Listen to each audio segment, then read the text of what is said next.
Bago tayo mag-umpisa mga chong, pakilike muna na itong video dahil malaking tulong na iyan sa ating munting channel. Isang masamang balita nga para sa kupunan ni Coach Luigi Trillo na Meralco Bolts dahil hindi na muna makakapaglaro ang kanilang scorer na si Chris Banquero. Ayon pa sa report, si Chris Banquero ay mayroong hamstring injury kung saan mag-a-absent na muna ito ng hanggang 4 na linggo. Dagdag pa sa report, ang papalit na muna pansamantala dito kay Chris Banquero ay itong si Shane Jackson.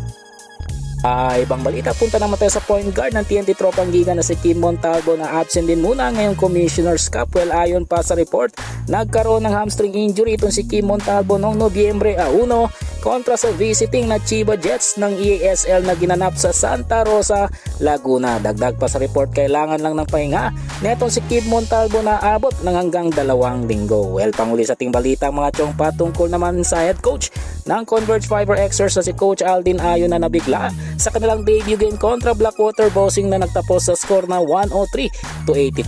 Ayon pa kay Coach Aldin Ayo, nabigla siya sa ganda ng opensa ng Blackwater at kudos sa mga coaches ng kupunan, pero kailangan nilang mag-adjust sa second game at mag-focus ang defensive strategy dahil ito yung nawala sa kanila sa laban kontra Blackwater Bossing. Mga chong, nandito na lang ang ating balitang PBA at syempre huwag kalimutan mag-subscribe at i-like itong video bilang pagsuporta. So this is Channel B. Once again, I'm out.